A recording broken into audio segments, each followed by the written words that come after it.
ഇമാം ബൈഹഖി റഹ്മത്തുള്ളാഹി അലൈഹി അദ്ദേഹത്തിന്റെ സുനനുൽ കുബ്രയിൽ ഉദ്ധരിക്കുന്നു, അൻ അബ്ദുല്ലാഹി ഇബ്നു അംറിൻ ഖാൽ റഅയ്തു റസൂലല്ലാഹി സ്വല്ലല്ലാഹു അലൈഹി വസല്ലം യഖിദു തസ്ബീഹ ബിയമീനിഹി. അല്ലാഹുവിൻ്റെ റസൂൽ തൻ്റെ വലത് കൈകൊണ്ട് തസ്ബീഹ് എണ്ണുന്നത് ഞാൻ കണ്ടു. അപ്പോൾ നബി സല്ലല്ലാഹു അലൈഹി വസല്ലം കല്ലുകൾ ഉപയോഗിച്ചിട്ടില്ല, അല്ലാഹുവിൻ്റെ റസൂൽ തസ്ബീഹ് മാലയും ഉപയോഗിച്ചിട്ടില്ല. നബി സല്ലല്ലാഹു അലൈഹി വസല്ലം തൻ്റെ വലത് കൈകൊണ്ട് എണ്ണിയിരുന്നു. സുബ്ഹാനല്ലാഹ് സുബ്ഹാനല്ലാഹ്. അഖദ എന്ന് പറഞ്ഞാൽ അങ്ങനെ കൂട്ടുന്നതിനാണ് അഖദ എന്ന് പറയുക. ഇത് ഹില്ലാണ്, ഇത് അഖദാണ്. അഖദ് എന്ന് പറഞ്ഞാൽ അങ്ങനെ നിവർന്ന് നിൽക്കുന്നതിനെ കൂട്ടുന്നതിനാണ് അഖദ് എന്ന് പറയുക. അപ്പോൾ സുബ്ഹാനല്ലാഹ് സുബ്ഹാനല്ലാഹ് സുബ്ഹാനല്ലാഹ് സുബ്ഹാനല്ലാഹ്, ഇതാണ് രീതി, നബി സല്ലല്ലാഹു അലൈഹി വസല്ലമയുടെ ദിക്ർ ചൊല്ലുന്ന രീതി. അതുകൊണ്ട് തന്നെ തസ്ബീഹ് മാലകളും അതേപോലെയുള്ള കാര്യങ്ങളുമൊക്കെ ഒഴിവാക്കലാണ് ഏറ്റവും ഖൈറായത്. കൈകൊണ്ട്, അതും വലത് കൈകൊണ്ട്.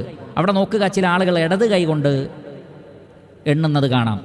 വലത് കൈയാണ് അതിന് ഉപയോഗിക്കേണ്ടത്. ബിയമീനിഹി എന്നാണ്. നബി സല്ലല്ലാഹു അലൈഹി വസല്ലം തൻ്റെ വലത് കൈ കൊണ്ടാണ് ദിക്റുകൾ എണ്ണിയിട്ടുള്ളത്. അതുകൊണ്ട് വലത് കൈ കൊണ്ട് എണ്ണാൻ ശ്രമിക്കുക.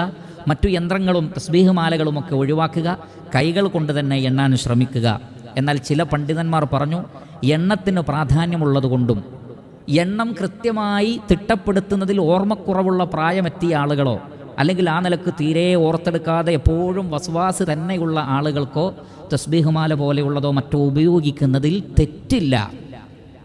പക്ഷേ അങ്ങനെയുള്ള പ്രശ്നങ്ങളില്ലാത്തവർ, ബുദ്ധിശക്തിയോ ഓർമ്മശക്തിയോ അതേപോലുള്ള പ്രയാസങ്ങളോ ഇല്ലാത്തവർ കൈകൾ കൊണ്ട് തന്നെ എണ്ണം പിടിക്കലാണ് ഏറ്റവും ഖൈറായിട്ടുള്ളത്.